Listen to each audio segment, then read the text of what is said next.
dàbẹ̀ ni pé ó mọ́wọ́ dúró díẹ̀ báyìí ohun tí mò ń gbìyànjú àti sọ kí nẹ́tíwọ̀kì yẹn tó lé mi kúrò tẹ́lẹ̀ òun náà ni wípé ọ̀rọ̀ oyè ọba jíjẹ ó gba sùúrù ó gba ẹ̀sọ̀ pẹ̀lẹ́ and again ohun tí àwọn ìjọba wa gbọ́dọ̀ wà very very careful kí wọ́n tó gbé ìgbésẹ̀ ni kí wọ́n tó support èèyàn tàbí kí wọ́n tó fọwọ́ sí i because kò sí agbára kankan tí yóò mú jọba ṣùgbọ́n agbára ń bẹ tó lè dà lóru agbára ń bẹ tó lè bà nǹkan àlùmọ́nì jẹ́ agbára ń bẹ tó lè fẹ̀mí èèyàn ṣòfò àwọn ọmọ òru làásìkà gbogbo ẹni kọ́ ní ṣe é dùn mọ́ nínú because according to ntí commissioner of police ìpínlẹ̀ Ọ̀ṣun sọ wọ́n ní àwọn ti pe àwọn èèyàn yìí sí ìpàdé even till àná wọ́n sì ṣe meeting pẹ̀lú àwọn tí ọ̀rọ̀ kàn láti pẹ̀tù sí wọn lọ́kàn láti jẹ́ kí wọ́n mọ̀ ọ̀nà àti ìdí pàtàkì tí wọ́n fi gbọ́dọ̀ jẹ́ kí àlàáfíà ó jọba nínú ìlú gẹ́gẹ́ mo máa ń sọ ó kọ èèyàn méjì ni ò ṣe gbàgbé láéláé ó kọ ẹni tó tẹ̀lúdó àtẹni tó tún ìlú ó kọ ẹni tó bàlú jẹ́ àtorúkọ ẹni tó tún ìlú ṣe kò sẹ́ni tí yó gbàgbé orúkọ méjèèjì now ẹnikẹ́ni tó bá wá jọba tí ìpànìyàn fi gbòde kan tílé jíjó ọkọ̀ bíbàjẹ́ dúkìá olówó iyebíye dídáná sun tó fi ń wáyé olórúkọ ẹni tó jọba tí àlàáfíà wà nínú ìlú tí dàgbàsókè wà tí tẹ̀síwájú ń lọ nínú ìlú olórúkọ ìwárí ìjọba tó fọwọ́ sí táwọn èèyàn fi ń gbẹ̀mí ara wọn tán fi ń dẹ̀mí ara wọn légbodò tán fi ń ba dúkìá olówó iyebíye jẹ́ olórúkọ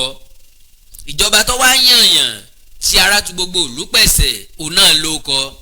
so bó ṣe wà nílìkì ló wà ní gbàǹjà bó ṣe wà lọ́wọ́ onílé ló wà lọ́wọ́ àlejò bó ṣe wà lọ́wọ́ àwọn tí wọ́n ń duyè tó wà lọ́wọ́ aráàlú náà ló wà lọ́wọ́ ìjọba tí yóò fọwọ́ sóyè ọba jíjẹ wẹ́ẹ̀ láyé àtijọ́ kò síjọba kan tí fọwọ́ sóyè ọba jíjẹ Ifá la fi yan ọmọ oyè ẹ lé wọn lẹ̀ sórí Ifá ni yóò sọ pé ìfẹ́ ẹnìkan kó ju tẹnìkan lọ lágbájá lọ́jọba nílùú rójú nílùú ráàyè tàmẹ̀dùn lọ́jọba nílùú rójú lẹ́kún ké bí ekulẹ̀ yẹn ké bí ẹyẹ dóòlà tàbí lámọrin tàbí làkàṣègbè ńlọ́jọba láyé rójú ní gbogbo nǹkan tòrò wọ́n á lé sórí wọn wọ́n á gbé sórí Ifá ni yóò tọ́ka sí ẹni tí yóò jọba lóòótọ́ kò síbi tí ṣe ò sí ibi gbogbo la ti káàdì alẹ́ lélẹ̀ tó túmọ̀ sí wípé kò síbi tí wọ́n kì í ti lu jìbìtì ọ̀rọ̀ oyè ọba jíjẹ àtàyè ìsìn àtàyè àtijọ́ kò síbi tí wọ́n ti ṣe nǹkan síláyè àtijọ́ tá a máa ń sọ̀rọ̀ nípa Ifá píìkì ọba Ifá choose ọba Ifá lọ́yàn òye Ifá òye wa because ẹni tó da nǹkan sójú ọpọ́n nìkan náà lọ́mọ tí Ifá wí àwa tó kù ẹnu la máa wò bó bá ti pé olójúlu kára bí ajere Ifá ọ̀káre o ẹlẹ́rìí ìpín ìwọ la torí ẹni tí ò sún wọn ṣe ìwọ la gbà òpìtàn tí ń bẹ lótùfẹ̀ ìwọ la kọ́ ni lọ́rùn bí iye kan ní wọ́n fèrè pé bí o iwájú ọgbọ́n ọgbọ́ o ẹ̀yìn ọgbọ́n ọgbọ́ o olùmọ̀ ọ̀tún ọlọ́kànrán lósì àárín ọgbọ́n àtà ọ̀run ilé ọ̀gẹ́rẹ́ pẹ̀kìsí àpò òlòló olóhùn gbẹdúgbẹdú ìwọ lọ gbọ́ mọ́ mi bí kàlùkàlù má fèrè pé bí o má fi bí péré o má fòlòlò fọ́ọ̀hún bọ́ bá ti rí ni ó ṣe wí wà òdì àrókanlẹ̀ lásọ ayaba ọ̀sá méjì ọ̀sá ẹlẹ́yẹ àtúnyàgbá ìrọ̀ ẹsẹ̀ ògbébì kan adé afátíró ẹnu lámà wò àmọ́ bíi tí kankan dorí kọ ntí babaláwo bá sọ fún apẹ́fà wí òun náà lágbà pẹ́fà wí bó ni wọ́n ṣe wá ń ṣèrú ìbò lásìkò náà bó ni wọ́n ṣe ń gbọ́mọba fọ́sùn bó ni fẹ́ nìkan ṣe ń kún nígbà míì tí kìí jẹ́ òdodo tàbí òótọ́ òun náà ni wípé láyé àtijọ́ náà làbẹ̀tẹ́lẹ̀ ti wà kẹ́nìdí bí gbogbo wa ṣe mọ̀ wípé gómìnà ni ó buwọ́ lù ú tá a ti mọ̀ wípé alága ìjọba ìbílẹ̀ ni yóò rẹ̀kọ́mẹ́ǹdì wa fún gómìnà kó tó buwọ́ lù ú bẹ́ẹ̀ náà ni gbogbo àwọn tọ́jọ́ mọ oyè ni wọ́n dá àwọn afọbajẹ mọ̀ wọ́n mọ̀lé àwọn afọbajẹ wọ́n máa tọ́jú lé wọn níkọ̀ọ̀kan èjèèjì bẹ́ẹ̀ ni wọ́n máa lọ́bì pẹ̀lú alága ìjọba ìbílẹ̀ bẹ́ẹ̀ ni wọ́n máa lọ́bì pẹ̀lú gómìnà ìpínlẹ̀ láyé ìgbà yẹn náà gbogbo àwọn afọbajẹ ni wọ́n máa ń lọ́bì pẹ̀lú wọn gbogbo àwọn olóyè ni wọ́n yálé wọn lọ́kọ̀ọ̀kan wọn ìwà lọ lọ́sàn-án kẹ́nìkan kọ́ mọ́ bá rí wọn alẹ́ ni. now bọ́n bá ti ń lọ sọ́dọ̀ àwọn afọbajẹ tàbí ọ̀dọ̀ adífálà tó máa dífá lọ́jọ́ oyè kálukú wọn ò ní lọ lọ́wọ́ òfo ó fẹ́ jọba ó wà lọ lọ́wọ́ òfo ó oríṣiríṣi nǹkan tó ń ṣẹlẹ̀ láyé ìsìn ni báwọn èèyàn bá fẹ́ jọba ọ̀pọ̀lọpọ̀ ẹni tó fẹ́ jọba ni ó sì promise àwọn olóyè bí n bá eré kínní ìgbà ń ra mọ́tò fún gbogbo yín irú mọ́tò báyìí ni wọ́n fún yín ní iye kínní kan mílíọ̀n làwọn ló pè ń táwọn òrírí lọ́jọ́ ayé àwọn èèlò làwọn olóyè ń gbà ń sálárì tó fi rò pé wọ́n nígbà bẹ̀tẹ́lẹ̀ èèlò làwọn afọbajẹ́ ń gbà ta ní fa afọbajẹ́ lówó tó fi rò pé bẹ́ẹ̀ nìkan bá fún wọn ní 5 million 10 million wọn ò ní sáré sí wọn ò ní gbé ọmọ oyè wa rèé o ìfàtọ̀ gan kọ́ ọmọjọ́ ọmọ oyè wọ́n rùn wọn agboolé kan ó tinú agboolé yẹn jáde with immediate effect. so báwo wá lè rú ṣe ń wá láyé àtijọ́ náà ò ní pé láyé ìgbà tá àti ìmọ̀ náà owó bébà tó jó owó ẹyọ tàbí owó ẹyọ ayé àtijọ́ tá a fi ń owó ẹyọ funfun tá a mọ̀ nǹkan yẹn àpò ni wọ́n máa ń dì í sí ológójì ọlọ́gọ́rùn-ún onígba ọlọ́ọ̀ọ́dúnrún onírínwó ẹlẹ́ẹ̀ẹ́dẹ́gbẹ̀ta ẹlẹ́ẹ̀ẹ́dẹ́gbẹ̀rin ẹlẹ́gbẹ̀rún bí wọ́n ṣe dì í nìyẹn. My dear brothers and sisters ẹ̀yin dádì àti mọ́mì mi tẹni tó bá pọ̀ jù nínú àpò òun ni ifá ẹ̀ kún jù láyé àtijọ́. bọ́ ọba rẹni tí ń tàn ọ́ tó sọ pé kò sírú ẹ̀ láyé ìgbà yẹn èmi ọ̀ sọ fún ọ wípé irú ẹ̀ ń bẹ dáadáa. now káwá padà wá sáyè sẹ́yìn láyé àtijọ́ náà wọ́n á máa para wọn torí oyè ọba wọ́n á máa dènà dira wọn torí oyè ọba wọ́n á máa dáná sunlé ara wọn torí oyè ọba ṣùgbọ́n létí wọ́n dáná sun gbà míì kò tó kìsìnì láyé ìsìn owó tán fi ń kọ́lé láyé ìgbà yẹn kò tó owó tán fi ń kọ́ sitting room lásán ní ìsìn so lélẹ̀ tó túmọ̀ sí wípé ẹ̀ ń bá ṣòfò ní ìsìn òfò ńlá ló ṣe. now ọ̀rọ̀ tí Akirun wọ́n ti yan mọ́yè àwọn kan láwọn ọ̀fẹ́ bí yóò ṣe wà ní gbogbo ilẹ̀ kílẹ̀ nìyẹn gbogbo ẹni tó bá duyè gbogbo ẹni tó bá jọba kọ́ ní dùnmọ́ gbogbo ayé nínú everywhere lọ́wà títí tó Ìdílé Ifẹ̀ tó jórìrùn Yorùbá títí tó ìdọ́yọ̀ Aláàfin ẹ̀rìn tí ó ṣẹlẹ̀ pẹ̀lú tọ̀yọ̀ Aláàfin yẹn hanky panky gẹ́gẹ́ bí àṣà àwọn kan ti ń wáyé lórí ọ̀rọ̀ Aláàfin because majority àwọn afọbajẹ tó kù nínú àwọn Ọ̀yọ́mèsì mùsùlùmí lọ́pọ̀ nù wọn gẹ́gẹ́ bí nǹkan tí mò ń gbọ́ ṣùgbọ́n tí mi ò sọ nǹkan kan pa ẹ̀ mo fẹ́ kí ọmọ kú tọwọ́ ọ̀yẹ́ ẹ̀ wá mùsùlùmí lọ́pọ̀ nù wọn ohun tí wọ́n ń gbìyànjú ni pé wọ́n fẹ́ wá ẹni tí yóò jẹ́ mùsùlùmí láti fi sórí àpèrè yẹn wọn ò mọ̀ wípé wọn ò gbà wípé ẹ̀sìn ọ̀kan ọba and again kálukú ló ń protect ẹ̀sìn ẹ̀ ṣá àlébù wọn àbá àlébù wọn ó dijọ́ tá a bá tó yọ tẹ̀sìn sí ẹ̀gbẹ́ kan kílẹ̀ ayé wo tó rójú lẹ̀ Yorùbá ọ̀rọ̀ yọ kọ́ ni mo fẹ́ sọ ọ̀rọ̀ yọ dọjọ́ mi now ọ̀rọ̀ tá Akirun là ń sọ lọ́wọ́ ìṣẹ̀lẹ̀ tó ṣẹlẹ̀ ń Kírun lánàá tí wọ́n fi ń jólé òun ni pé èmi gbọ́ o mi ò débẹ̀ o kò sójú mi o wọ́n dẹ̀ sẹ́ndì fídíò sí mi kò sójú mi ò lè play ẹ̀ torí Facebook àti YouTube wọn ò fẹ́ nǹkan tó jẹ mọ́ làásìgbò àti ìdàlúrú now wọ́n ti dáná sun palace now èèyàn gbẹ̀mí mi èèyàn farapa inspector méjì ni wọ́n yìn níbọn tí wọ́n ní wọ́n gbà tọ́jú lọ́wọ́ bákan náà ni wọ́n ṣe àwọn òṣìṣẹ́ panápaná méjì náà léṣe bó ló ṣe kan panápaná wọ́n gbọ́ pé wọ́n dáná sun ààfin àwọn fẹ́ lọ síbẹ̀ láti lọ paná ìlà àwọn tó dáná sun ààfin àtáàkì wọn now àwọn tí wọ́n attack ààfin tí wọ́n dáná sun bí ṣe yáwú kọ́ ní ṣe yáfà ìlẹ̀kẹ̀ mi jámà tún so okùn òkè ń gò tó kùn bẹ́ẹ̀ yẹn bá lòun lówó lọ́wọ́ wọ́n jó náà nìyẹn má wọrí a máa tún kọ́ kò yá bẹ́ẹ̀ and again owó tá a fi tún kọ́ lóòótọ́ ilé ọba tó jó ẹwà ló bùkún o ilé ọba tó ṣèèṣì jó ni o kì í sí ilé ọba táwọn kan jó o because ẹni tó sóògùn arẹmọ fún ni Tinubu bí ó lè padà pọ̀ mọ́ òun lélẹ̀ tó túmọ̀ sí wípé ẹni tó jó lé bàbá tuntun kọ́ tá a sọ pé òtún lè tó jó padà and again ilé tí wọ́n jó ká tó tún kọ́ àkọ́kọ́ farabalẹ̀ ṣé tá a bá kọ́ ṣé wọn ò tún ní wó ṣé wọn ò tún ní jó. ní kúkúrú èdè àwọn ìsọ̀rí èwo làápẹ̀tù sí lọ́kàn. àkọ́kọ́ òun náà ni ìjọba àpẹ̀tù síjọba lọ́kàn. possibly àwọn iléeṣẹ́ ọlọ́pàá lè ti máa ṣàyàn káàkiri nǹkan kan máa fọwọ́ sí kó òfin mú ọwọ́ tó bá ṣẹ̀ ṣùgbọ́n àwọn kọ̀mọ̀dé náà ní padà máa ń jìyà kínní ọ̀hún. èmi ò bá sì pẹ̀tù sáwọn agbófinró nínú wípé à ń ṣàyàn kiri kọ́ lélẹ́yìí kan o because à ń ṣàyàn kiri gbígbà tí èèyàn tó ń lé àwọn èèyàn kan lóru ni àwọn tó ṣẹ́kù wọ́n lè padà mọ́ wá tàjàǹbá sínú ìlú. èmi ò bá ní ká fẹ́ gun òtòlótó bá a ṣe ń pàrọwà sí wọn lọ́kàn náà ní ká padà mọ́ pàrọwà sí wọn lọ́kàn. possibly àwọn tí ọ̀gbà ti Akirun tí wọ́n yàn wọ́n lè padà nínú dídùn sí tẹ́ bá ṣàlàyé fún wọn tẹ́ bá ṣàkàwé fún wọn tẹ́ bá gbé wọn jókòó tẹ́ bá jẹ́ kí wọ́n mọ ìdí tí wọ́n fi gbọ́dọ̀ gbàfẹ́ nìkan ó ṣeé ṣe because ìmọ̀ ń sábà nira kán ti fìyàn kan joyè kán ti fìyàn kan jọba káwọn kan mọ́ gbà kò rọrùn láti mẹ́ni tá a ti pè lọ́ba tá a ti fi jọba láti yọ́kù ńbẹ̀ mọ́. ọ̀nà tó rọrùn náà ni láti gbé lọ ilé ẹjọ́ bádájọ́ bá wá rí ẹ̀rí tó pọ̀ tí wọ́n fi lè yọ wọ́n lè yọ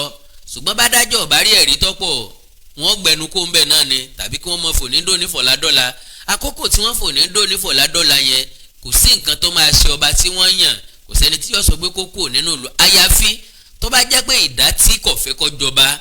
wọ́n pọ̀ ju ìdá tó fẹ́ kó jọba lọ ìyẹn léwu pọ̀ ìyẹn lẹ́nìkan ò lè sọ àbájáde ẹ̀ pápá síbẹ̀síbẹ̀ náà gbogbo àwọn tá a jọ mọ Akirun àgùnbẹ́ onílẹ̀ òbí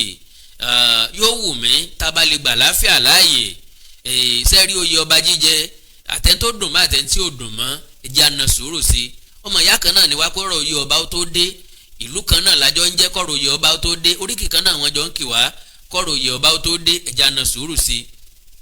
ẹ má jẹ́ kí Akirun ó dilé ogun kábíyèsí tí wọ́n yàn ẹ̀yin náà ẹ fi sùúrù ṣe o because mi ò tí ì fẹ́ dá sí ọ̀rọ̀ Akirun jùjùjù kò tí ì kàn mí lọ́wọ́ kò ì gún mi lẹ́sẹ̀ láti dá sí because wọ́n ti yan ọba already wọ́n ti yàn án ó wá tọ́ sí o kò tọ́ sí o ẹ̀yin ìlú lẹ lè sọ ẹ̀yin ìlú lẹ mẹni tẹ́ fẹ́ ẹ̀yin ìlú lẹ mọ̀nà tí wọ́n gbà yàn ntẹ́mi ń fẹ́ ni wípé kálàáfíà ọ̀jọba ẹ má jẹ́ àsẹ̀mí ara wa légbodò ó dùn láti bàjẹ́ kò dùn kó jọ dúkìá tá à ń kó jọ òun ó rọrùn láti bàjẹ́ ni o kò rọrùn láti kó jọ ẹ̀wòye ọdún tán fi ń kọ́lé ẹ̀wòye oṣù tán fi ń kọ́lé ẹ̀wòye ìṣẹ́jú tí wọ́n fi ń jó kanlẹ̀ well ẹ jẹ́ abọ́ sọ̀rọ̀ declaration Yorùbá nation declaration Yorùbá nation ìṣẹ́jú kan mi ì fẹ́ nǹkan tó máa disturb mi tó máa distract mi pàápàá.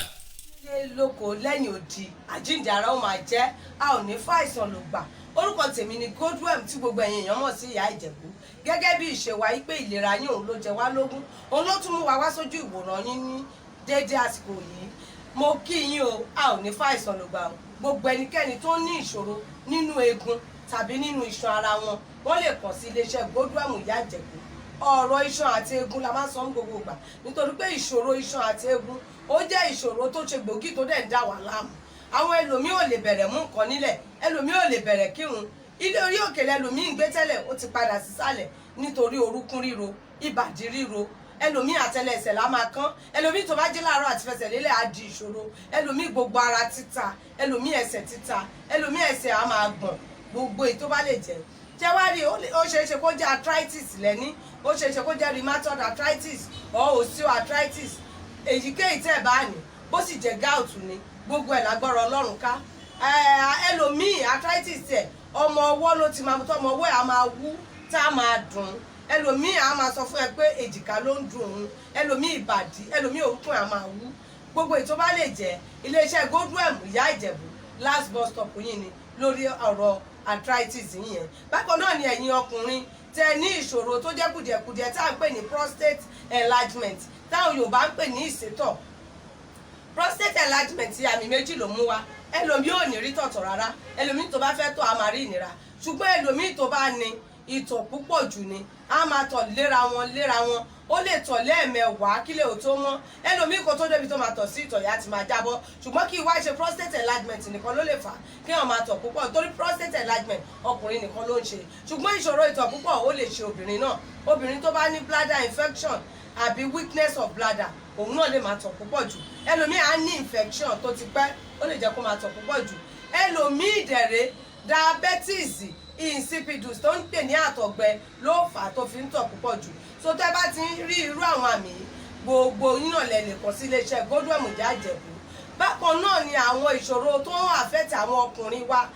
tí ò ní lè jẹ́ kán ṣojúṣe wọn nínú ilé tó máa di kán máa ka newspaper lálẹ́ gbogbo àwọn ìṣòro tó lè fà bíi weak erection premature ejaculation jẹ̀dí ni a ní 3-in-1 kan ní iléeṣẹ́ Godwem Ìyá Ìjẹ̀bú tó jẹ́ pé ó dára fún àwọn ọkùnrin wa tó lè máa lò tó máa tún àgọ́ ara wọn ṣe á kọ̀rẹ́ẹ̀tì ìṣòro tẹ̀ níyẹn ni tó yẹ pé ìṣòro yẹn á kú òǹbẹ pẹ̀lú ògo Ọlọ́run bákan náà ni hepatitis tó ń ṣe ooru inú ẹ̀dọ̀ a máa ń mẹ́nubà ń gbogbo gbà ìdí tí mo dẹ̀ fi mẹ́nubà ni pé wọ́n ti sọ pé kò gbóògùn ṣùgbọ́n Ọlọ́run ti fún wa ní ewé àtegbò tó lè bá wa bójútó hepatitis tí ń ṣe ooru inú ẹ̀dọ̀ tẹ̀ níyẹn ooru inú ẹ̀dọ̀ ni ṣùgbọ́n ó lè fà á kí pains wa máa dìde nínú ó lè lead sí liver problem tá a bá tètè bójútó ẹlòmíì dẹ̀rẹ̀ ó lè jẹ́ kẹ́yìn ojú ẹ̀ máa yẹ́lò ó lè jẹ́ kíto ẹ̀ máa yẹ́lò ṣùgbọ́n ẹlòmíì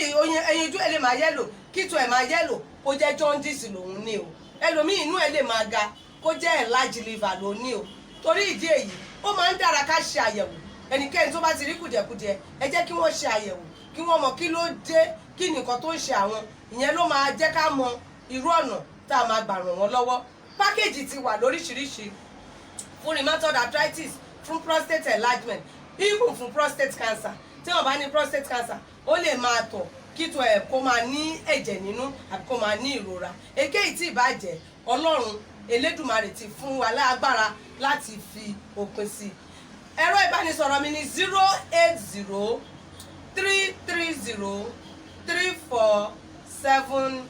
08033034777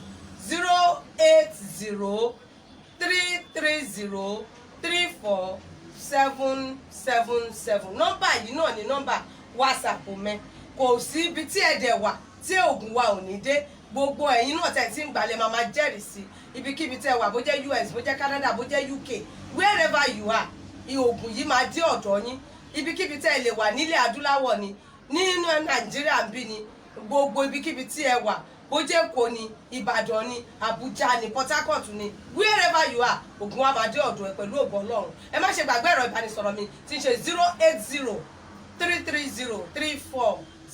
08033034777 òun náà ni WhatsApp nọ́mbà mi ẹ má ṣe gbàgbé pẹ̀lú ògo Ọlọ́run last bus stop yín ni Godwem Ìyá Ìjẹ̀bú àlàáfíà lójú o. Awikonko broadcasting tutorial. We are citadel of learning. Tó bá fẹ́ kọ́ bá ṣe ń gbóhùn sáfẹ́fẹ́. Production, presentation, technical and marketing.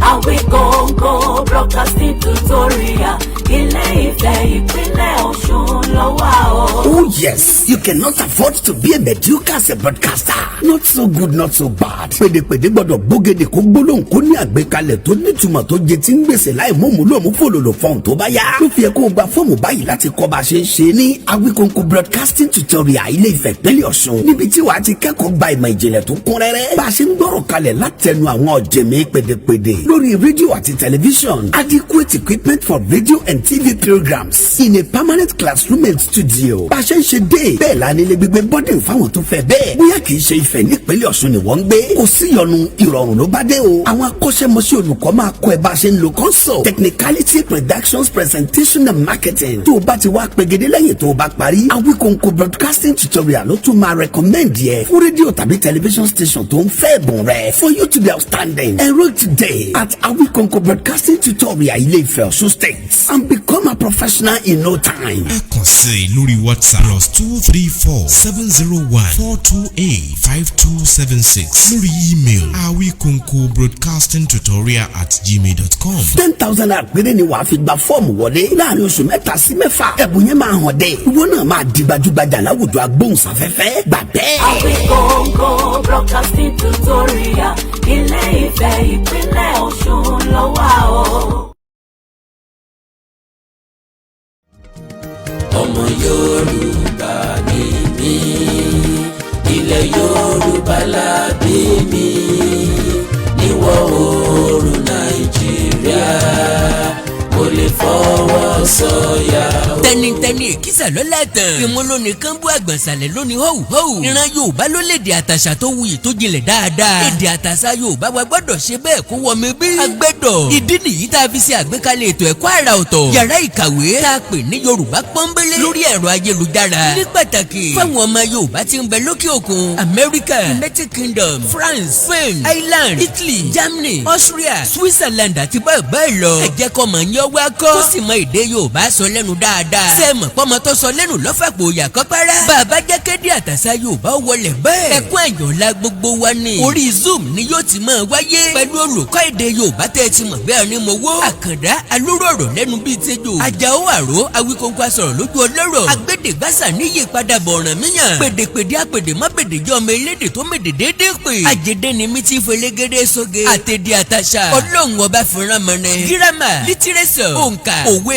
àkànlò èdè àlọ́ àròkò àti bẹ́ẹ̀ bẹ́ẹ̀ lọ. ẹ tètè wá forúkọ ọmọ tiyín sílẹ̀. +234 904 851 9362 +234 904 851 9362. èdè àtàṣà Yorùbá ò ní parun. Yorùbá pọ́nbélé ní kó jẹ́ ìpìlẹ̀.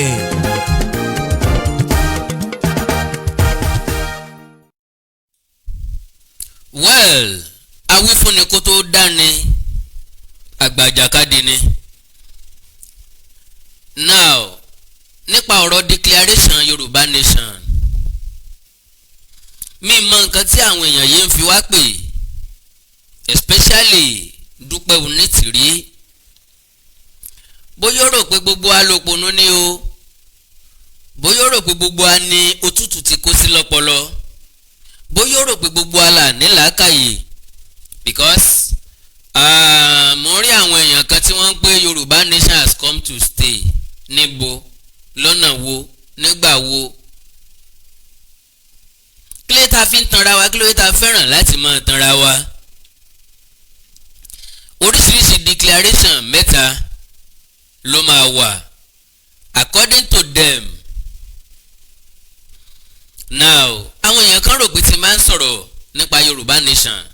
mò ń tàbùkù ẹ̀ tàbí mò ń tàbùkù àwọn tó wà ń bẹ̀ tàbí mò ń bá wọn jà tàbí mi ò nífẹ̀ẹ́ sí Yorùbá nation àsìgbọ́ ló wà ń bẹ̀ tó lóyìnbó ń pè ní misunderstanding àwọn èèyàn máa ń misquote mi ìdí ni wípé iwájú ọ̀rọ̀ lèmi Àkàndá máa ń rí ibi tọ́rọ̀ yọrí sí mo máa ń rí ìgbà tí mo jáde tí mo sọ pé Yorùbá nation ti kú oríṣiríṣi àwọn èèyàn ló jáde tán bẹ̀rẹ̀ sí ní attack mi má sọ bẹ́ẹ̀ mọ́ Yorùbá nation sì wà alive tẹ́mi Àkàndá bá sì sọ exactly bẹ́ẹ̀ ló ṣe rí mi ò sáré núròde olùmọ̀ràn ọkàn mi ò ṣàjànú mi ṣe wòlíì mi ìṣọlọ mi ìdè sángẹ́lì ṣùgbọ́n philosopher ni mi màmá wo sàkó nǹkan ibi tí yọ yọrí sí lélẹ́yìí àyọrísí ẹ̀ lélẹ́yìí mo rí pa bẹ̀rẹ̀ agitation Yorùbá nation dáadáa ṣùgbọ́n nígbà táwọn èèyàn kan kó sí wa láàrin àmọ́ lè sọ categorically pé àwa tá a wà ní Nàìjíríà tá a wà nílẹ̀ Yorùbá àwa la pa agitation àwa la pa Yorùbá nation bó o la ṣe pa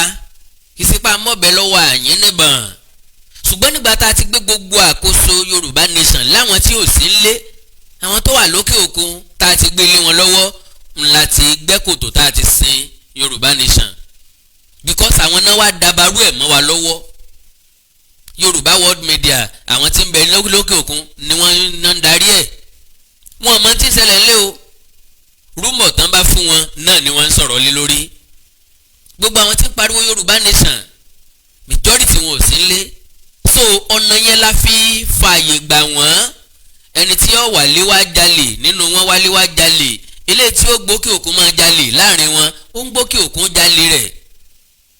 wọ́n sọ Yorùbá nation di ATM wọ́n sọ di ọ̀nà àti kówó jọ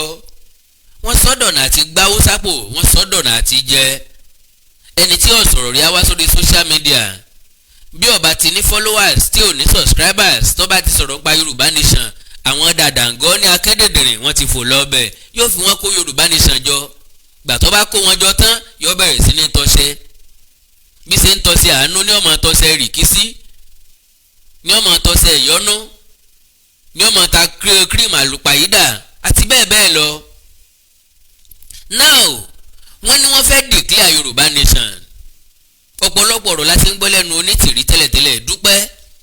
àlẹ́ Abíọ́lá tẹ́ ń pọ́n lépè níyàwó Abíọ́lá because nígbà tí Yorùbá ní láìkọ́ ẹ̀kìrìkọ̀sẹ́ ń jẹ́ fawọ ẹ̀rángbẹ̀du ẹ̀yìn àjànàkú láàyò gbó ta ní jẹ́ yagada lójú erin ìgbà tábíọ́lá ń jábíọ́lá tí Símbì àtúnbẹ tí Kúdírátì wà kò sẹ́ni tọ́mọ ẹni tí ń jẹ́ Dúpẹ́ Onítìrí kankan bìkan erin ló kú ní ìdààmú bọ́bẹ erin ló kú làwọn àlè náà sọra wọn dọ́mọ náà sọra wọn dìyàwó because ọ̀pọ̀lọpọ̀ èèyàn tó dìyàwó Abíọ́lá lónìí tá à ń pè níyàwó Abíọ́lá lónìí ọmọ kan lẹ́lòmíì bí Fábíọ́lá ìbádàpọ̀ ẹyọ kan péré náà ló doyún bọ́nbà sì ti gbé wọn wálé tán ti ṣe tí fẹ̀gẹ̀dẹ̀ Abíọ́lá ti gbà á bó bá ti pe Símbì ńgbà tí Símbì ń bẹ láyé mọ̀mọ́mọ́ wọ́n mọ̀lá tó ti bímọ o ẹ wá bá wa wò ó sí ọmọ wa ní àbí kí ìsọmọ wa o tí Símbì náà bá ti wá tó ti yẹ tí ẹ wò tó retí fẹ̀gẹ̀dẹ̀ rìn à ọmọ wa á dúpẹ́ o wọ́n lọ́mọ wa ní o madam kí wá ní ká ṣe báyìí mo fẹ́ kẹ́ ẹ máa bá ń tọ́jú ọmọ náà ní nǹkankan tí kálukú wọn fi dìyàwó nìyẹn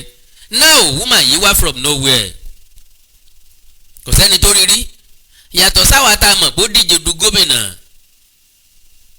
látọdún 2014 ló ti díje du gómìnà London Accord ìgbà ó yá London UPN ọ̀ṣọ́ tí ń sọ pé láàrin ọdún kan lòun ó ṣètò iná ìpínlẹ̀ Èkó tó ń bá jẹ gómìnà màmá yìí wá from nowhere ó wá fi ń ṣe nǹkan méjì ẹ̀ẹ́dẹ̀gbá láàyè àkọ́kọ́ ó wá fi ń kówó jọ láti pèlú ara rẹ̀ sílẹ̀ fún another election ẹlẹ́ẹ̀kejì ó wá fi ń popularize rẹ̀ ó wá from nowhere ó dẹ̀ dá Yorùbá nation rú ńgbà téèyàn bá sọ wípé Ọlọ́run sọ fóun pé báyìí la ṣe fẹ́ rìn táwọn èèyàn òpònú akédèdèrè ẹ̀dá kan náà sì nígbàgbọ́ nínú ẹ̀ bó lọ́lọ́run ṣe bọ́ ọ sọ̀rọ̀ tọ́lọ́run ò bẹ́ mi sọ̀rọ̀ nọ́mbà wo ló pè ọ́ sí àbí wọ́n ló pe Ọlọ́run nọ́mbà wo ló fi pè é sọ́fà wa náà káwa náà lè pè é because nígbà tẹ́nìkan máa ń gbé gbogbo ọ̀pọ̀lọpọ̀ èèyàn ní mógùn Ọlọ́run bá mi sọ̀rọ̀ just now ta ń bò lọ́lọ́run ṣe bá ọ sọ kábíyèsí Ọlọ́run Elédùmarè mí náà fẹ́ gbòǹbẹ́ ṣe máa ń bá àwọn èèyàn wọ̀nyí sọ̀rọ̀ tán fi ń tàn wá Ọlọ́run bò ń sọ̀rọ̀ pé a máa gba Yorùbá nation a máa declare Yorùbá nation now ó wá fẹ́ declare Yorùbá nation ó ló ń declare ẹ̀ spiritually sẹ́ẹ̀rì bó ti gbé yín ní mógùn èèyàn máa declare orílẹ̀-èdè spiritually lórúkọ bàbá lórúkọ ọmọ àti lórúkọ ẹ̀mí mímọ́ sẹ́yìn ọ̀nà fi ń gba orílẹ̀-èdè sẹ́yìn ẹ ti wá change nǹkan tí ń lọ nípínlẹ̀ Èkó so ti change tìpínlẹ̀ Ọ̀yọ́ so ti change tìpínlẹ̀ Ọ̀ṣun lọ́jọ́ Sunday tí ń bọ̀ ìwọ̀n búra fún Démọ́lá Adélékè a dẹ̀ ti declare Yorùbá nation ta ni gómìnà wa lọ́ṣun interim ni o permanent one ni o ta láàrẹ wa lórílẹ̀‐èdè Yorùbá ta la declare Yorùbá nation níbi tán ti ń gbéra wọn mọ́gàn well kọ́lọ̀ ń jẹ́ kí n tètè rí mo fẹ́ play nǹkan kan fún wa.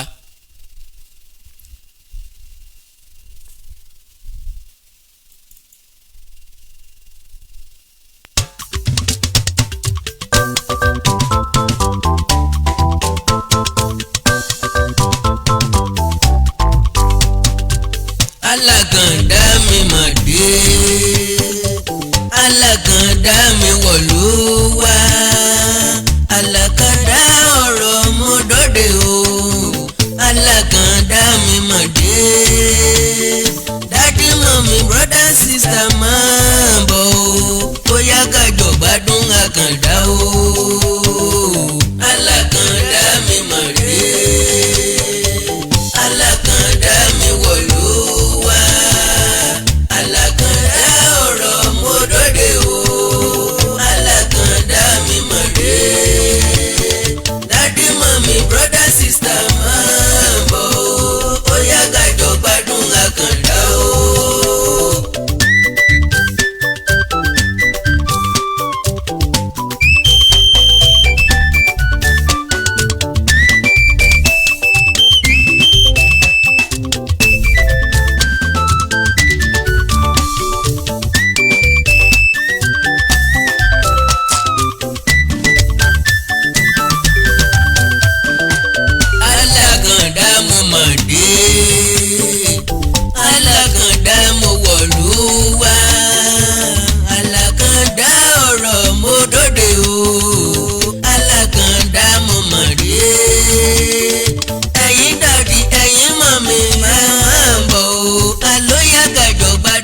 alákàndá o alákàndá mi mọ̀ dé alákàndá mi wọ̀ ló wá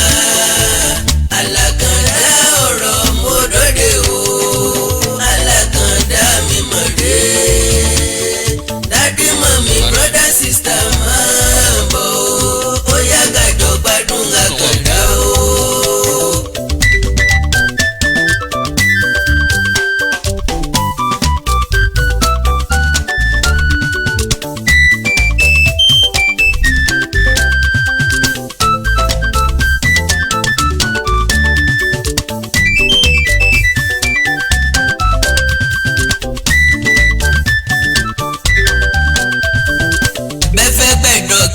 Yorùbá o a ní bó ṣe wí bó sọdùn ún kọ́ òṣùpá ó pé méjì ní sánmọ̀ o alákàndá mi mọ̀ dé. Awikonko broadcasting tutorial we are citadel of learning tó bá fẹ́ kọ́ bá ṣe ń gbóhùn sáfẹ́fẹ́ production presentation technical and marketing. Awikonko broadcasting tutorial Ilé-Ifẹ̀ ìpínlẹ̀ Ọ̀ṣun ló wà o. Oh yes, you cannot afford to be a mediocre as a broadcaster. Not so good, not so bad. Pèdèpèdè gbọ́dọ̀ gbógede kó gbólóhùn kó ní àgbékalẹ̀ tó nítumọ̀ tó jẹ tí ń gbèsè láì mọ̀mú lòmú fòlòlò fọ́ọ̀mù tó bá yá. Ló fi yẹ kó o gba fọ́ọ̀mù báyìí láti kọ́ bá a ṣe ń ṣe ní Awikonko broadcasting tutorial Ilé-Ifẹ̀ ìpínlẹ̀ Ọ̀ṣun. Níbi tí wàá ti kẹ́kọ̀ọ́ gba ìmọ̀ ìjìnlẹ̀ tó kún rẹ́rẹ́. Bá a ṣe ń gbọ́rọ̀ kalẹ̀ látẹnu àwọn ọ̀jẹ̀mí pèdèpèdè lórí rédíò àti tẹlifíṣọ̀n. Adequate equipment for radio and TV programs in a permanent classroom and studio. Bá a ṣe ń ṣe dé bẹ́ẹ̀ la nílé gbígbé bọ́dìn fáwọn tó fẹ́ bẹ́ẹ̀. Bóyá kì í ṣe Ifẹ̀ nípínlẹ̀ Ọ̀ṣun ni wọ́n ń gbé. Kò sí ìyọnu ìrọ̀rùn ló bá dé o. Àwọn akọ́ṣẹ́mọṣẹ́ olùkọ́ máa kọ́ ẹ bá a ṣe ń lo console technicality productions presentation and marketing. Tó o bá ti wá pegedé lẹ́yìn tó o bá parí. Awikonko broadcasting tutorial ló tún máa recommend yẹ fún rédíò tàbí television station tó ń fẹ́ ẹ̀bùn rẹ̀. For you to be outstanding, enroll today at Awikonko broadcasting tutorial Ilé-Ifẹ̀ Ọ̀ṣun State and become a professional in no time. ẹ kàn sí lórí WhatsApp +234-701-428-5276 lórí email awikonko.broadcastingtutorial@gmail.com. 10,000 naira péré ni wàá fi gba fọ́ọ̀mù wọlé láàrin oṣù mẹ́ta sí mẹ́fà. ẹ̀bùn yẹn máa hàn dé. ìwọ náà máa di gbajúgbajà láwùjọ agbóhùnsáfẹ́fẹ́ gbà bẹ́ẹ̀. Awikonko broadcasting tutorial Ilé-Ifẹ̀ ìpínlẹ̀ Ọ̀ṣun ló wà o.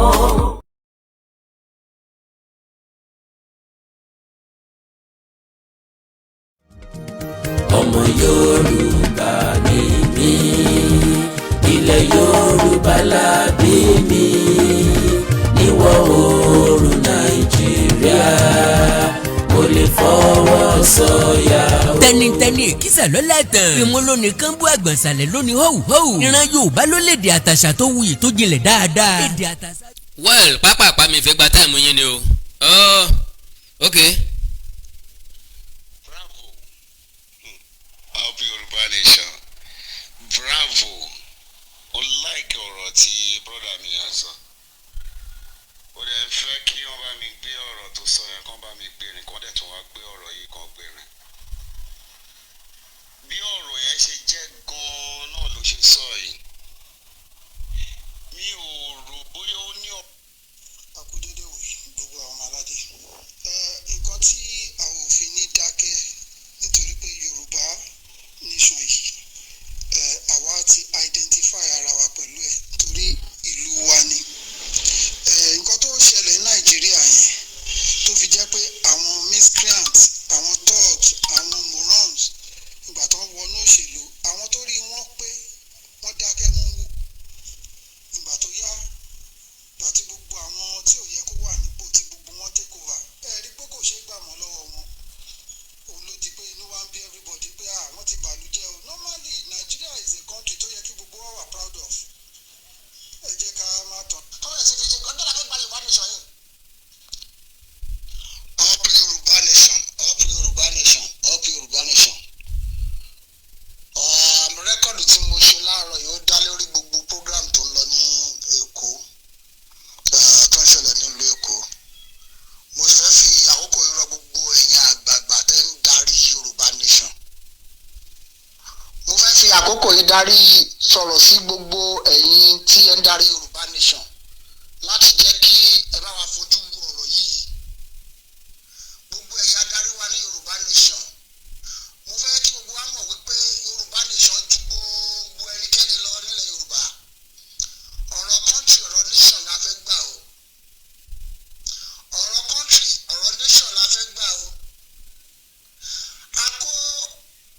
organize crusade ní Èkó. Fine, àwọn èèyàn dé all the way from other states down to Lagos. Èrò ti wá pọ̀, àwọn boys wọn ní ẹ̀yẹ́ káwọn fọ́n sí gbòòrò kó ti bẹ̀ bẹ̀rẹ̀ ẹni irọ́. Ẹ ti sọ pé irọ́, àwọn boys ti bínú padà báyìí nísìnyí, wọ́n ti bínú, kálukú wọn ti bínú padà sílé. Ẹ ń sọ̀rọ̀ security. Ìgbà la fẹ́ bẹ̀rù security dà. Ìgbà la fẹ́ bẹ̀rẹ̀ security. Àtijọ́ rẹ̀ ti ń pariwo wípé kí àwọn bọ́ọ̀sì kó lọ múra, kó lọ dira wọn, wọ́n ti dira wọn tán. Àwọn kan mi wà tó pẹ́jọ́ méje ló ń gbà díẹ̀. Àwọn mi kàn tó pẹ́jọ́ méje ló ń bọ̀. Àwọn bọ́ọ̀sì ti dira tán. Ẹ ti wá sọ pé irọ́, kan ní sùúrù. Ẹni kan lọ pọn mi wá, kan gbómi rù. Ẹ ti sọ pé kan gbómi dúró sójú kan. Omi ń dàbò, ojú mú wọn, omi ń káwọ́. Ọjọ́ la fẹ́ ṣe lé dà. ẹ rí bí wọ́n ṣe ń lu àwọn èèyàn jìbìtì, ṣe rí bí wọ́n ṣe ń pa àwọn èèyàn ní pọ́npọ́. Now ọgbọ́n tí wọ́n fi ń gbowó lọ́wọ́ àwọn tó wà lókè òkun lélẹ́yìí o. Ok, àwọn kan ru omi lórí, omi wọn ní ká má sọ omi orí wọn kalẹ̀, wọ́n kàn fi ìyà jẹ ẹni. Ìwá làwọn kan wà nǹkan bá ti bọ́, nǹkan bá ti wọ́n gbọ́dọ̀ fi tutù, wọ́n gbọ́dọ̀ ṣe gbá, wọ́n gbọ́dọ̀ ṣàwẹ́ kan tanra yín ni. Ẹ mọ́ lọ fèsì AK-47 sọ́jà. Gbogbo ilé ìtẹ́sọ̀ àwọn kan ti dòdìdẹ̀, nǹkan gbé jẹ, ntí wọ́n ṣe, ntọ́ wà lára wọn ò gbọ́dọ̀ gbé sunlé mọ́, wọ́n ti fẹ́ dànjànù síbo. Ẹ mọ́ lọ fèsì sọ́jà. Kẹ̀mọ́ cover confidence ọmọ pa yín dànù. Now wọ́n organize prayer, ṣé prayer la fẹ́ fi gba Yorùbá Nation. Wọ́n ní kọ́pọ̀lọpọ̀ àwọn èèyàn máa bọ̀ lẹ́kọ̀ọ́, kán tó kúrò lé wọn sọ bí tí wọ́n lọ, wọ́n sọ nǹkan tí wọ́n fẹ́ lọ ṣe. Ẹ kàn ní tán bá ti débẹ̀, wọ́n wá débẹ̀, ẹni prayer ni wọ́n wá fún. According to this man, kó tó lọ rárá náà ti ń sọ fún pé èrò ti pọ̀ ń bẹ already. Ìgbà tí ó débẹ̀ ni ò bérò. Kí ló dé tó jẹ́ pé ẹ̀tàn ọ̀nà àlùmọ̀kọ́rọ́ yín ńlá gbé ọ̀rọ̀ Yorùbá Nation wa gbà. Nígbà tẹ́ ti hijack ẹ̀ lẹ ti dojú ẹ̀ délẹ̀. Ẹ gbọ́rọ̀ máa yí síwájú sí. Ẹyẹ bàbá mú mi ròyìn, mo bẹ̀ yín ni o, ẹ ti wá kan fi ṣe kan o. Àwọn àgbà wo ń bẹ̀? Kó máa di pé àwọn nǹkan tí mo ń gbọ́ yàtọ̀ sí kan tí ẹ̀yin rí o. Nǹkan tí mi ń gbọ́ dàbí kò yàtọ̀ sí kan tí ẹ̀yin rí. Tó bá ní nǹkan tó wà mẹ́, ẹ come out straight. Wọ́n à lè come out tú. Ẹ come out straight. Wọ́n ti jẹ́ dòdò náà o. Wọ́n mọ̀ pé ò ṣeé ṣe. Ẹ come out. Ẹ come out straight to these people. Èdè onímúwa ẹ̀fọ́ onídìíwá o. Èmi ti Paul, èmi ti Apollo. Èdè ti jẹ́ kó parí láàrin yín o. Kò lè parí. Ẹ ti jẹ́ kó parí láàrin yín. Àwọn mi ò lè sunú lé mọ́. Àwọn mi ò tó gbé lọ sùn. Wọ́n fẹ́ sunú gbó ni. Àwọn mi ò tó gbé wọn lè sùn ti fámìlì wọn mọ́ lórí ọ̀rọ̀ yìí. Wọ́n fẹ́ sùn ti fámìlì wọn ni, kò sẹ́ni tó máa dáwó fún yín. Wọ́n ti gbógun, ẹ ti kọ́kọ́ bọ́ síta, wọ́n ti bọ́ síta. Ìtààbò náà bọ́ sí àwọ̀ orí wọn. Kí ló dé ìyá àgbàgbà ẹ ṣàánú wa náà? Ẹ ṣàánú wa. Ẹ ti ní ká gbómi rù, ẹ ti sọ pé ká lọ gbé ẹrù rù, pé ká gbé rù sára àti gbé rù, orí ti ń ta wá náà. Orí Ẹ lọ́wọ́ mi ká fẹ́ sọ̀rọ̀ sí. bùlẹ̀ fẹ́ sọ sí. Kí ló ṣẹlẹ̀ gan? Wọ́n tàn yín ni. Lápájá èmi ní tàmẹ̀dù, èmi ní títí, kí ló kan èmi ní kíní kan. Ẹ ṣe. Wọ́n tan àwọn ẹni ẹlẹ́ni síjẹ̀kùn, wọ́n kó ọrùn ṣíṣẹ́ dà sí wọn lápò. Now ọ̀rọ̀ ọjà àgbà ò lè tán everywhere. Bẹ́ẹ̀ náà ló ṣe wà nínú ọ̀rọ̀ Yorùbá Nation agitation. Ó wà lára ìdí pàtàkì tá a fi lè rí gbà. Èmi ni ti Paul, èmi ń tàpólò. Àwọn kan wà Dupe Onitiri wọn tẹ̀lé. Àwọn kan wà Professor Banji Akintoye. Àwọn kan wà Olóyè Sunday Adéyẹmọ Ìgbòho. Ó wà latan bọ́gí. Èmi ò ní sọ̀dí púpọ̀ fún yìí o, ṣùgbọ́n latan bọ́gí because kẹ́ ẹ má tó sọ pé ẹnu mi lẹ tó ti gbọ́. Mo ti sọ fún pé mi ò ní sọ̀rọ̀ púpọ̀ nípa Yorùbá Nation because ọ̀rọ̀ tí màá sọ yóò tún fọ́gbà yẹn ga ju bó ṣe fọ́ yìí lọ. Gbogbo nǹkan ti dàrú báyìí nísìnyí, Dúpẹ́ Onítìrí ti lulẹ̀ látàná tó ti declare Yorùbá nation rọ tiẹ̀ àbí láti on the 20 tó ti declare Yorùbá nation rọ ẹ̀ wọ́n fẹ́ declare Yorùbá nation a ní òṣèṣe wọn nírọ́ ni ó wá declare nation kí ló change kò rú kankan èkó mọ́ wà lánàá flag Nàìjíríà wọ́n á lọ gbé kan sí bẹ́gà báyìí bó bá ti wo èkó wà àlàáfíà lọ wà ó tóbi pọ̀ wọ́n tún wá lọ ṣe tuntun síbẹ̀ kò sẹ́ni tó sọ pé Nàìjíríà alálàáfíà ṣùgbọ́n tá a bá fọ̀tẹ̀ dámi ọbẹ̀ yóò rú paná ọpẹ́ tí mo ti ń kégbe ẹ má jẹ́ àfọ̀tẹ̀ ṣe kinní yìí ẹ má jẹ́ àfọ̀tẹ̀ ṣe kinní yìí ẹ má jẹ́ àfọ̀tẹ̀ ṣe kinní yìí ẹ jẹ́ àfọgbọ́n tó ẹ jẹ́ àfẹ̀lẹ̀ mọ́ ẹ jẹ́ ànífẹ́ ara wa ẹ má jẹ́ àmọ́dàlẹ̀ ẹ má jẹ́ àmútírẹ́tọ̀ ntẹ́ mọ̀ mú mọ̀ nù ńlọ́mọ̀dá gbogbo ẹ̀rù mo sọ fún pé jò ní mí àbí mo sọ fún pé jàpá ni mí àbí mi ò sọ̀tàn fún lẹ́yìn tí mo sọ̀tàn kí ló ṣẹlẹ̀. ṣe foríkorí ṣe bíbí kan la fẹ́ gbé abẹ́ sọ̀rọ̀ yìí sí ṣe bíbí kan la ń gbé lọ ó wá di ọ̀rọ̀ gbé ọ̀rọ̀ ìjà fún àti èdè wọ́n tún wá fi sàṣìwá. kò sẹ́ fún gangan kò sí èdè gangan kò sẹ́ tí ń sàṣì ẹ̀ létò ni mo fẹ́ kí gbogbo ẹ̀ ní direction. ó ju gbogbo ẹnikẹ́ni lọ ó ju gbogbo ẹnikẹ́ni ó ju pásánà ẹni kankan lọ. kí wá ló dé tẹ̀yìn wà mọ́yà dẹrù pápá tó kù ní pààtì ń bẹ̀. wọ́n pe crusade àwọn bọ́ọ̀sì ti bínú padà. crusade. ó ní èrò ti pọ̀ pé káwọn fọ́n sí gbòòrò kí n bẹ kó gbọ́dọ̀ di mega rally. ó wá di nǹkan tó gbẹ́ wípé gbogbo wa pátápátá rẹ̀ wá sọ pé kọ́ ní sùúrù làwọn security ni wọ́n fi mú wa mọ́lẹ̀. ìjẹ́ tí paramọ́lẹ̀ bá ń lọ tí ṣèbí bá ń tẹ̀lé tọ́ka wọ́n rú wọ̀ lẹ́yìn. sọ́rí o bí paramọ́lẹ̀ bá ń lọ níwájú ṣèbí máa ṣẹ́rí padà ni o ọ̀ká máa gbọ̀nà ọ̀tọ̀ òjò lábàbẹ́jò yọ gbọ̀nà ọ̀tọ̀ ntí ọmọ sọ fún wa ní pé òun yìí sẹ́gbẹ́ wọn paramọ́lẹ̀ lè sọ pé òun kọ̀rọ̀ wọ̀ sí o òun ò bẹ́jò kankan sí o ara pírọ́blẹ̀mù tá a ní lórí ọ̀rọ̀ Yorùbá nation agitation lélẹ́yìí Táyé fẹ́ gboríyìn Kẹ́hìndé fẹ́ gboríyìn lórí nǹkan tí wọn ò tí ì bá débì kan ẹlòmíì ọ̀kẹ̀tẹ̀fẹ̀ síbì kan yóò mọ pàṣẹ ẹlòmíì rìnrìn àrè káàkiri oríṣiríṣi àwọn èèyàn ló ti gbé wá sórí program wọn interview wọn mo ní woman yìí ò ní nǹkan kan nu ọpọlọ I am very very sorry mi ò tiẹ̀ sorry láti sọ kò ní nǹkan kan nu ọpọlọ gbà tó bá sọ pé spiritually Ọlọ́run ti bọ́ sọ̀rọ̀ bá a ṣe máa gba Yorùbá nation òpònú akédèdèrìn kan ni woman yẹn ó kọ́kọ́ dé pẹ̀lú petition ó ní tá a bá ti ṣe petition tá a bá ti kọ petition 5 million àti gba Yorùbá nation àwa dẹ̀dẹ̀rìn náà wa mọ̀mọ́ la bá bẹ̀rẹ̀ sí ní pín kan ní ọ̀hún a bẹ̀rẹ̀ sí ní ṣàì lórí péèjì wa à ń ṣàì fáwọn èèyàn lórí WhatsApp pé tá a mọ̀ ta ló mẹ ògùn tó lè jẹ́ ta ló mẹ̀yìn tí dàkúkọ nínú ẹyin ẹbọ kéékèèké nígbà láìkúlẹ̀wò ẹja sí ààrẹ jọ ẹja pin ẹja sáìn rẹ̀ àsọ fún tẹbi tààràtọ̀ rẹ̀ kí wọ́n sáìn lórí 5 million bá pé èròǹgbà wa ni pé United Nations ló ní á mú wá àbá Amẹ́ríkà ló ní á mú wá àbí United Kingdom ló ní á mú wá àbáwọn àjọ kan ló ní á mú wá ìyá àwọn Dúpẹ́ Onítìrí bá ní 5 million petition ni yóò fún wa ní Yorùbá nation pé ká máa jó ká máa yọ̀ lókun tí máa ń bí mi nínú ọ̀rọ̀ wọn nìyẹn wọ́n á ní congratulations o Yorùbá nation has come to stay àwọn tí gba Yorùbá nation o gbogbo ọmọ Yorùbá ẹ máa jó ẹ máa yọ̀ ijó yín dà lásìgbà náà lẹ́yìn 5 million signature tá a fi sign petition ijó yín dà kí ni là lórí ijó ọ̀hún kí làbájáde ijó ọ̀hún ìgbà tí woman yìí wá ń sọ pé àwọn máa declare ìtìjú lọ́jọ́ ó declare ti spiritual declaration tí ò ní ìtumọ̀ kankan wọ́n fẹ́ declare Yorùbá nation do you know Professor Banji Akintoye ọ̀mọ̀ ń pa ẹ̀ tí bàbá bá wá jáde lọ́la tán láwọn mọ̀ ń pa ẹ̀ àjẹpọ́n fẹ́ kọ́ fàárọ̀ ni wọn ò mọ̀ ń pa ẹ̀ wọn ò mọ̀ pé nìkan kan fẹ́ declare Yorùbá nation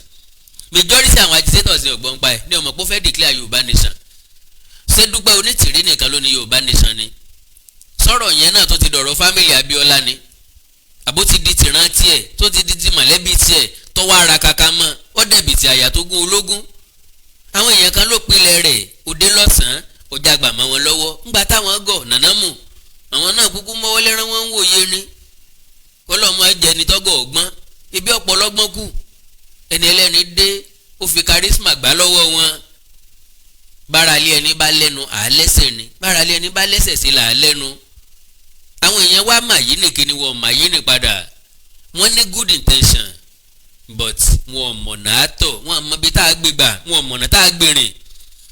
èmi àkàndá dẹ̀ ti kú ní ọmọ àgbékọ́rùn roko débi téèyàn máa fà ní tẹ̀tẹ̀ débi téèyàn máa tàn tí ì ní mọ̀ pẹ́ ń tàn mí ni ìdènà o tákàndá fi ni tó èmi ò ìsàjìtétọ̀ o èmi ò tẹ̀ láwọn eléyìí o bàbá tiẹ̀ gba Yorùbá nation mistake tá à ń ṣe ni wípé ó fẹ́ lè mọ́ jẹran wàyí mọ́ I am very sorry to say ẹ ti pa already ẹ kàn pariwo lásán ni gbogbo àṣírí kọ̀kọ̀ tẹ́ ń bò tí majority wọ̀ fẹ́ tú àwọn kan padà tú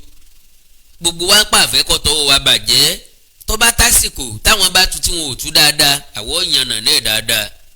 á fẹ̀ díẹ̀ dáadáa á elaborate ẹ̀ dáadáa á yọ kò mọ òkun ẹ̀ tó bá fẹ́ mú òkun á yọ jáde ẹ̀yin náà mọ̀ mí dáadáa ṣùgbọ́n ń ọ̀fẹ́ kọjá nù mí lẹ́tì gbọ́ pé yàrá lẹ̀ mo fẹ́ kán mọ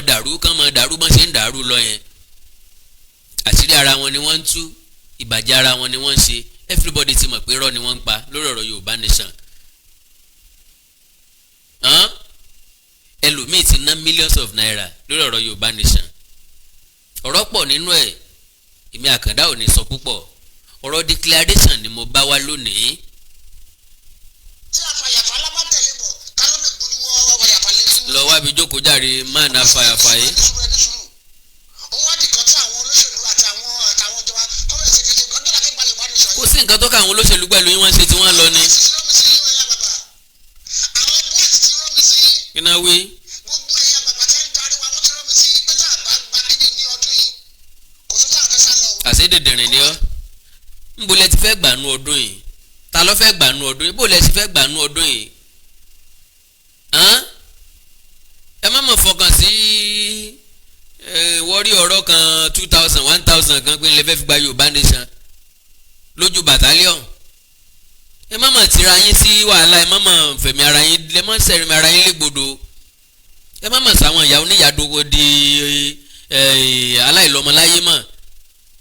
ẹ má jẹ́ káwọn yòó níyàwó ṣọ̀fọ̀ ẹ má sàwọn obìnrin olóbìnrin dopò ọ̀sán gan ẹ má sàwọn ọmọ ọlọ́mọdé aláìní bàbá ní kògbókògbó ọjọ́ ayé wọn. so ẹ já wà very very careful pẹ̀lú nǹkan tá a bá fẹ́ ṣe lórí ọ̀rọ̀ Yorùbá nation tá a bá ti lè jagun ẹ já gbà diplomatically àná òṣèlú lọ́wọ́ à ń ta nísìnyí òṣèlú everybody ń ṣe ká mú Yorùbá nation lọ́wọ́ hand to hand ní ká gbé wọn rìn àwa ń sọ̀rọ̀ nípa plan B àwọn èèyàn kan láwọn ò fẹ́ plan B bẹ́ẹ̀ kò dẹ̀ sọ́nà àbáyọ Ọlọ́run ò fẹ́ rọ́ aráyé ò fódodo ọ̀rọ̀ dẹ̀ pé mẹ́ta mọ́ gbàyé mọ́ gbọ́run àpò Ọlọ́run ọba mi ọ̀ka bí mo ti máa ń sọnù àwọn èèyàn kan sọ pé àkàndá má sọ bẹ́ẹ̀ mọ́ gbàyé mọ́ gbọ́run àpò Ọlọ́run ọ̀ka Ọlọ́run lọ́dọ̀run lọ́dáyé báàbá ti sí láyé ká lọ́run báàbá ti wá sí lọ́run ká máa bọ̀ láyé tàbí ká wà lórí ilẹ̀ ayé ẹ ń bá wọnú ilẹ̀ ayé lọ́wà ẹ ń bá lọ sórí ojú òfurufú ọ̀run lọ́wà so àtàyé àtọ̀run Ọlọ́run ló ní gbogbo ẹ̀ mọ́ wàá gbébì kankan àpò Ọlọ́run ọba mi ọ̀ka.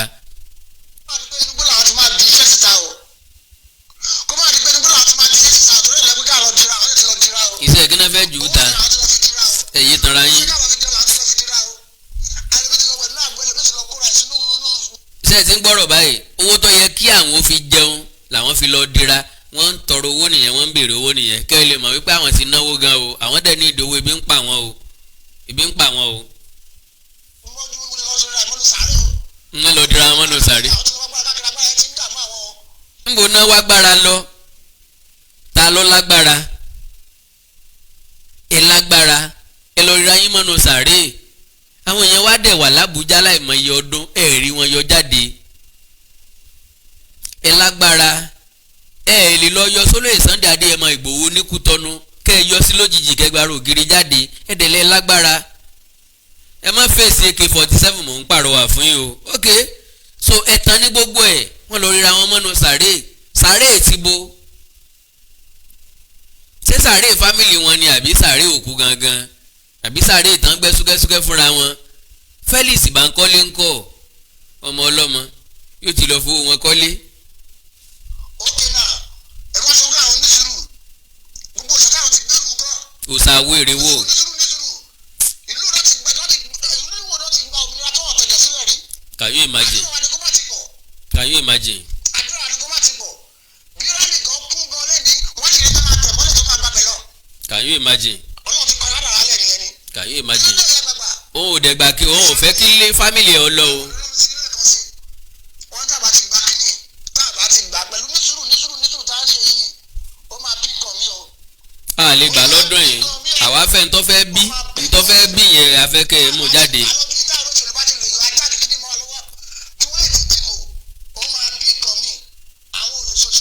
kẹ́ni má ṣe mistake o olóṣèlú ò wá ẹja kì kankan mẹ́nì kankan lọ́wọ́ ẹ má wà violent ẹ má kéde Yorùbá nation lẹ́gbẹ́ kan ẹ má fèsì security agent kankan pé fẹ́ bá wọn jà ẹ má fèsì ìjọba olóṣèlú ò wá ẹja kẹ́nìtì wọn ò tiẹ̀ ẹ̀yin ò mọ tí ń lọ ń gbòòrò ni wọn ò rí rárá wọn ò mọ̀ pé èèyàn kan ń béèrè fún Yorùbá nation táìmù tó ti lọ sókè ni wọ́n wà wíà ní ìsìn wọn bíi àwọn náà gbà pé ó ti kú bí mo ṣe sọ pé ó ti kú wọ́n gbà pé ó ti kú ẹ má bínú pé mo sọ bẹ́ẹ̀ o ẹ̀yin náà mọ̀ ọ̀nà ẹ mọ̀ lóòótọ́ wípé kìíní ti kú àti pa. àwọn ti múlẹ̀ àwọn ti gbà ní Yorùbá nation àkàìmọ̀ ìbúra táwọn ti búra táwọn lè ṣe òṣèlú àwọn lè ṣe politics. ṣé gbogbo èèyàn ní ṣe politics tẹ́lẹ̀ ni èmi ìsọ olóṣèlú. oríṣiríṣi information làwọn ń gbọ́ ẹ ṣàánú wa o Yorùbá gbé wa kò ní gbé ọ̀dàlẹ̀ o gbogbo ọ̀dàlẹ̀ tó wà pé òun ní jẹ́ ká gba kínní iṣẹ́ àbí tó lọ ń gbọ́ lọ́wọ́ olóṣèlú àbí tó sọ pé òun fẹ́ máa fẹ́ fà sílẹ̀ ilé àgbẹ̀ mi lójijì ni. àwọn mélòó lẹ ti gbé mi báyìí. èyí tí mo wí lè ní ó ti dàṣẹ. èyí tán rẹ ìwọ kọ́ ló nílé ayé wa ayé tí ẹni ọ sọ̀rọ̀ ń pa ẹ̀ ọ má jẹ́ kí lè gbá wọn mẹ́mẹ́ kọ́ má gbé wọ gangan mi.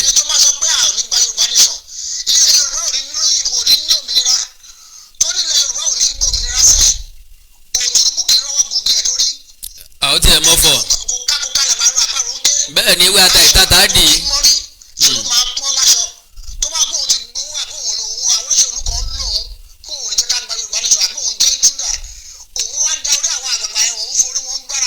ẹ̀yin lẹ àwọn àgbààgbà náà ń forí ṣé dèdèrè lẹ́ni ni àwọn àgbààgbà náà ń forí ara wọn gbára ìwọ ló níṣẹ́ tó fi rò pé Yorùbá nation iṣẹ́ ni tàbí tó fi rò wípé tó bá lọ rí rẹ bọnú àgbo iṣẹ́ ni torí pé òun expect owó láti bì kan àwọn èèyàn yẹn náà máa fún yín lówó ná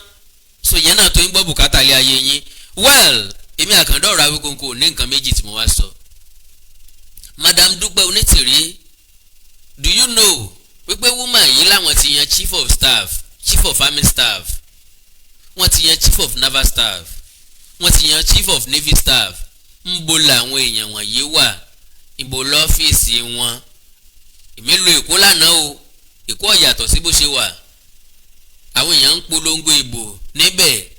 bánà PDP bánà APC àkọọdù Labour àti bẹ́ẹ̀ bẹ́ẹ̀ lọ pósítà àwọn ọfà gbogbo ìlú ya ni kò sẹ́ni tó nínú dídùn sí òṣèlú tí ń lọ lórílẹ̀‐èdè Nàìjíríà nǹkan tá à ń gbìyànjú àti sọ fún ẹni wípé a gbọ́dọ̀ ní plan B wa òun náà ní Bọ́lá Ahmed Tinubu èèyàn mẹ́ta náà gbé sórí tábìlì fún wa that is Atiku Peter Obi àti Bọ́lá Ahmed Tinubu kò wá ní make sense lọ́dọ̀ tèmi kí n sọ wípé k'Atiku ó wá jẹ president kò ní mọ́pọlọ dání kí n sọ pé Obi díọ̀tì kan ni mí àbí ilẹ̀ bí mi because mo mọ̀ wípé Obi díẹ̀tì mẹ́wàá kò tó Bọ́lá Ahmed Tinubu ẹyọ kan ṣoṣo ńgbà tí mo mọ̀ wípé Atiku 200 kò tó Bọ́lá Ahmed kan ṣoṣo irrespective of n tó wù kẹ́ sọ pé ó ṣe kò ló kọ́ ni kò lọ́jọ́ orí ni pírọ́blẹ̀mù tiyín ni kì í ṣe pírọ́blẹ̀mù tiẹ̀ kì í ṣe pírọ́blẹ̀mù tiwa ọjọ́ orí ẹ̀ ìrìkọlà ní kọ́ wá sá wọn bá nǹkan tó bá láǹfààní àti ṣe ó máa make changes yóò ṣàyípadà and again tí gbogbo wa ń clamor fún ni kó try láti restructure Nigeria kó dá wa padà sí regional government níta ń bẹ̀rẹ̀ lọ́wọ́ Bọ́lá Ahmed Tinubu nìyẹn owó kọ́ bẹ́yìn ṣe ń sọ àní ẹni tó bá gbowó lọ́wọ́ olóṣèlú bó olóṣèlú bá kó wá fèmí èmi ọgbà o iṣẹ́ mi ni o so má jẹ́ kó jọ ọ́ lójú o mọ́dẹ̀lì campaign fún olóṣèlú láì béèrè tọrọ lọ́wọ́ ẹ̀ bó bá ṣe rìn sí mi lára ni ìyẹn ò kàn ọ́ ilé ayé tèmi ni kì í ṣe tiẹ̀ ntí wọ́n gbàgbọ́ nínú ẹ̀ yẹn ni kò dì mú ntọ́ dẹ̀ gbàgbọ́ nínú ẹ̀ yẹn ò lè gbàgbọ́ nínú ẹ̀ jù mí lọ ṣùgbọ́n yé mi ìmí ń wádìí ìmí ń lọ́pọlọ mo kà wọ́n bá wé mo wá jẹ́ kí ọgbọ́n orí kó gbé ìwé mi lárugẹ. so madam Dúpẹ́ Onítìrí sẹ́lẹ̀ bàbá rẹ ni chief of army staff ẹ wà woman yìí ó kàn mú àwọn èèyàn ní gan ó mú àwọn èèyàn dèdèrìn ó ti lulẹ̀ o ó dẹ̀ lulẹ̀ forever ni because ó ò lè dìde mọ́ níbi tó wà yẹn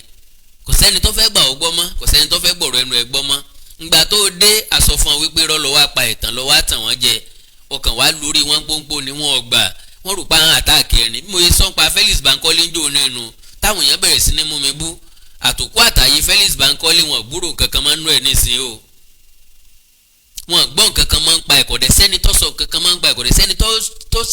tó jámọ̀ kankan máa ń pa ẹ̀ ó ti parẹ́ máyé la wọ́n pọ̀ bẹ́ẹ̀ tán parẹ́ máyé la tá a ti rí fíṣàn fún pé wọ́n parẹ́ máyé la bẹ́ẹ̀ ìkànnù wọn ni Dúpẹ́ Onítìrí kò ní pẹ́ parẹ́ máyé la yóò ní pẹ́ gbàgbé ẹ̀ ọkàn kánjú mọ́ ni wọ́n kánjú gbàgbé ẹ̀ náà ni èmi Àkàndá ò sí pé bó ṣe rí mo ṣe ń sọ fún yẹn ńgbà tẹ́nìkan bá bẹ̀rẹ̀ sí ní mú orí millions of Yorùbá tí bá ń dorí wa kodò ó ń sọ̀rọ̀ ó ń àtàkì olóyè Sunday Igboho ó ń pọ́nlé ipò ajẹnifẹ́ni tó bá ti dá Ìgbòho jẹ yóò tún fàtẹ́gùn sí ńgbà tó gbọ́n jù wọ́n lọ wáìlì Àkàndá ilé mi ń pè mí ń lọ ẹ like kẹ́ follow page mi lórí Facebook Awikonko TV ẹ subscribe sí YouTube channel mi Awikonko TV ẹ wá èdè Yorùbá TV ọpẹ́ tá a ti kàyọ́kà ó yẹ ká tẹ̀síwájú àyọkà wa lágbára Ọlọ́run tílẹ̀ tí ọ̀jẹ̀ tẹnu okun náà ni owó Yorùbá TV oríkì Yorùbá TV ìkórìtà kò yé mi àti bẹ́ẹ̀ lọ bẹ́ẹ̀ bá ní nǹkan pàtàkì tẹ́ fẹ́ kájọ sọ ìjà sọ̀rọ̀ lórí WhatsApp +234 904 851 9362 +234 904 851 9362 orílẹ̀-èdè Yorùbá ò ní dàrú ìlú ẹnìkọ̀ọ̀kan wa yóò tòrò mẹ́nẹ́mẹ́nẹ́ àjù wa ṣe o.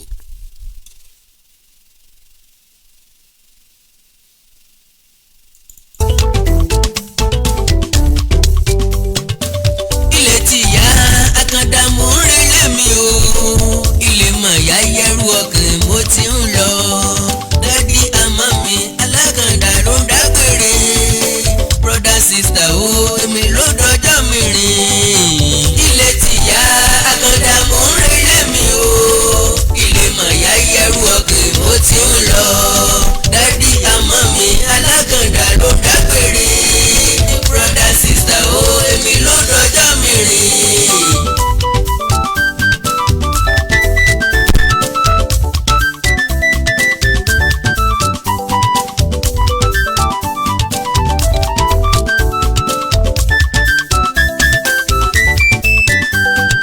olówó ẹni ò bá mọ̀ pé léyà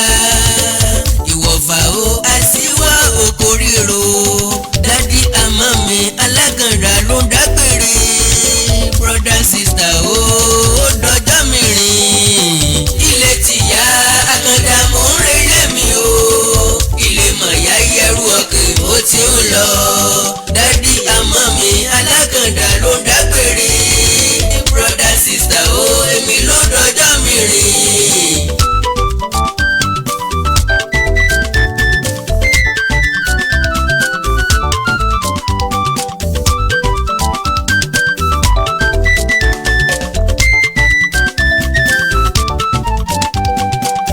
Mò ń